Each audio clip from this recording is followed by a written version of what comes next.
मेरी बड़ी बहन मालिक के कमरे में तेल लेकर जाती। रोजाना वह उनके कमरे में जाती और 2 घंटे से वापस आती। जब वह बाहर आती तो उसकी हालत खराब होती थी, पसीने से लथपथ होती और उसके आंखें भी सूजी हुई होती, मानो वह बहुत रोकर आई हो। आखिर उस कमरे में उसके साथ क्या होता था, इसी बात का पता लगाने के लिए एक दिन मैं छुप कर बैठ गई और उसके बाद मैंने जो देखा उसे देखकर तो मेरे पैरों तले से जमीन खिसक गई। मैंने देखा कि मेरा नाम रेखा है। मेरा जन्म एक बहुत ही गरीब परिवार में हुआ। मैं और मेरे बड़ी बहन अपने माता पिता के सिर्फ 2 ही संतान थे। मेरे माता पिता गांव के बड़े जमींदार के खेतों में काम करके गुजारा करते थे। हम लोगों को पढ़ाई नहीं कर पाए क्योंकि मेरे माता पिता के पास इतने पैसे नहीं थे कि वह हम लोगों को पढ़ाई करवा सके। और वैसे भी हमारे गांव में कोई स्कूल नहीं था। एक स्कूल था, वह भी शहर में पड़ता था, जहां पर भेजने के लिए माता पिता की बिल्कुल भी हैसियत नहीं थी। अब हम दोनों बहनें घर पर ही घर का काम करते और माँ पापा खेत में काम करके 2 वक्त की रोटी का गुजारा करते थे। फिर ऐसे ही हमारे दिन निकलते गए। एक दिन हमारे पिताजी की तबीयत खराब हो गई, उन्हें हॉस्पिटल ले जाया गया, लेकिन उनका इलाज में जितना खर्चा आना था उतना हमारे पास नहीं था। उसकी वजह से हम उन्हें अच्छे इलाज नहीं दे पाए और उनका देहांत हो गया। अब तो हमारे परिवार पर मानो पूरी तरह से दुखों का पहाड़ टूट पड़ा था। मेरी माँ अकेले क्या करती थी।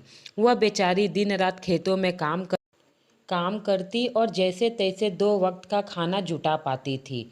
अब तो जमींदार के मन में भी लालच आ गया था, क्योंकि मेरी माँ ज़्यादा पढ़ी लिखी नहीं थी, इसलिए वह बेईमानी करते और मेरी माँ से जितनी दिहाड़ी बनती उसे आधा पैसा उन अपने पास रख लेते और कुछ पैसा मेरी माँ के हाथ में थमा देते और बोलते कि तुम्हारी इतनी ही दिहाड़ी हुई है। अब मेरी माँ बेचारी हिसाब किताब नहीं जानती थी, उसकी वजह से उसकी बेईमानी का शिकार होती रही। मेरे पिताजी तो थोड़ा बहुत हिसाब किताब जानते थे, जिसकी वजह से जिम्मेदार उनके साथ धोखा नहीं कर पाता। लेकिन अब मेरी माँ तो इस चीज़ का शिकार होने लगी। खैर, अब तो सिर्फ रोटी ही बन पाती थी। जमींदार का गुस्सा इतना तेज था कि उनके सामने कोई भी बोल नहीं पाता था। इसलिए मेरी माँ ने कई बार गांव वालों से कहा कि यह जिम्मेदार मेरे साथ धोखा कर रहा है, कृपया मेरी मदद करो। लेकिन कोई भी मदद करने के लिए सामने नहीं आया, क्योंकि वह लोग जिम्मेदार को से इतना डरते थे। खैर, हम लोग ऐसे ही गुजारा करने लगे और अपनी किस्मत समझकर इसे स्वीकार करने लगे। ऐसे ही दिन निकलते गए, लेकिन भगवान को खुशी भी रास नहीं आई और एक दिन मेरी माँ की तबीयत खराब हो गई और वह भी दुनिया से चली गई।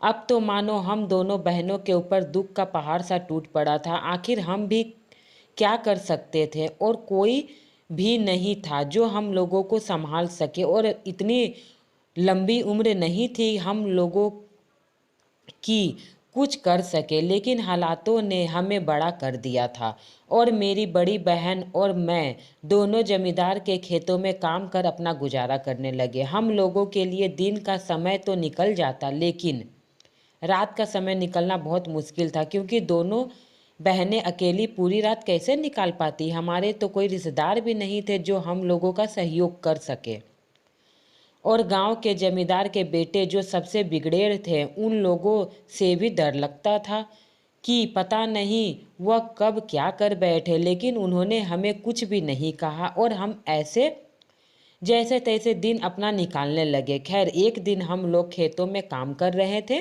तभी कुछ शहर के बड़े लोग आए जिनके बेटे का जन्मदिन था। वह लोग जन्मदिन बनाने हम गरीबों के साथ आए थे। हम लोगों को बहुत खुशी हुई कि कोई तो है जो हम गरीबों के लिए भी कुछ करता हो।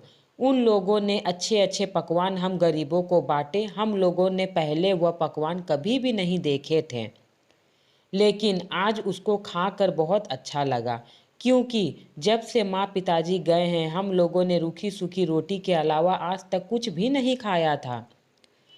और कभी कभार तो ऐसा समय भी देखा कि सिर्फ पानी पीकर सोना पड़ता था। लेकिन आज हम लोगों का मन पूरी तरह से तृप्त हो गया, क्योंकि उन भले लोगों ने हम लोगों के लिए बहुत ही अच्छे अच्छे व्यंजन बनाए। हम लोगों ने खाकर उन लोगों को खूब सारी दुआएं दी। तभी उन बड़े लोगों में से एक औरत हम दोनों को देख रही थी, और औरत हमारे पास आई, मेरी बड़ी बहन के पास आकर बोली कि तुम दोनों बहनें इतनी छोटी उम्र में खेती में काम क्यों कर रहे हो। तभी हम दोनों बहनों की आंखों में आंसू आ गई, और बड़ी बहन कहने लगी कि हम लोग करे भी तो क्या करें, मजबूरी है।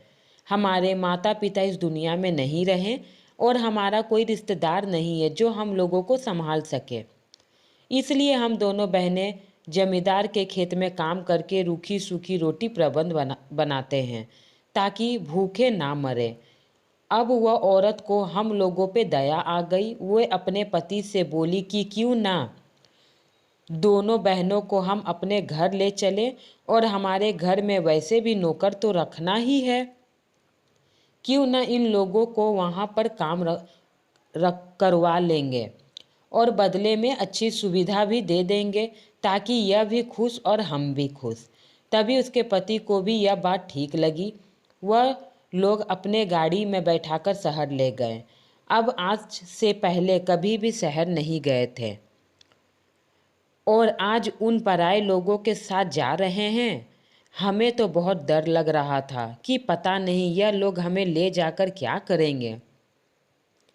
फिर हम लोगों ने बिना कुछ बोले उनके साथ बैठे बैठे पूरा रास्ता तय किया। अब उन लोगों के घर पहुँचे तो हमने देखा कि इतनी बड़ी हवेली थी, जितनी बड़ी आज तक हमने कभी नहीं देखी थी। उस हवेली में जाकर उस मालकिन ने हम लोगों को पानी पिलाया, और कहा कि आज से तुम दोनों को यही काम करना है, पूरे घर का काम करना, बदले में हम तुम्हें सारी सुविधा देंगे। अब हम दोनों बहनें खुश हो गए, क्योंकि काम से हम बिल्कुल भी नहीं डरते थे, और वैसे भी जमींदार के खेतों में दिन रात मेहनत करती ही थे, और बदले में सूखी रूखी रोटी मिलती थी। तो यहाँ पर काम करने में क्या हर्ज है। लेकिन यहाँ पे जमींदार से बिल्कुल ही अलग था। हम लोग काम करते, बदले में हमें अच्छे कपड़े भी दिए गए, और दोनों वक्त का अच्छा भोजन दिया जाता। और कभी कभार दोपहर को भूख लगती तो दोपहर में भी बहुत कुछ खाने की चीज़ें मिलती। और मालकिन के जो बच्चे थे वह काफ़ी कभार कुछ अपना खाना जूठा छोड़ देते थे, तो हम लोगों को भी नसीब हो जाता था। खैर ऐसे ही दिन निकलने लगे, और रात को हमें ऐसा कमरा दिया गया जिसमें पंखा लगा था। हमने तो आज तक पंखे की हवा नहीं खाई थी, लेकिन अब हमें पंखे के नीचे सोते थे। हम लोग बहुत खुश थे। मेरी बड़ी बहन कहने लगी कि अगर आज माँ पापा होते तो वह कितना खुश होते, क्योंकि हम इतनी ऐश में रह रहे हैं। ऐसे ही दिन निकले गए। एक दिन मुझे बहुत अजीब सा लगा। मैंने देखा कि मेरी बड़ी बहन एक कटोरी में तेल लेकर उस मालकिन के ससुर के कमरे में जाती है, और अंदर जाते ही कमरा बंद कर देती है, और 2 घंटे से कमरे से बाहर निकलती है। लेकिन जब कमरे से बाहर निकलती है तो वो पूरा पसीना से लथपथ होती है, और उसकी आंखें सूजी होती है। मुझे तो कुछ भी समझ नहीं आ रहा था कि दीदी आखिर कर क्या रही है। लेकिन मैंने दीदी से कुछ भी पूछना ज़रूरी नहीं समझा, क्योंकि मैं उन्हें उदास नहीं करना चाहती थी।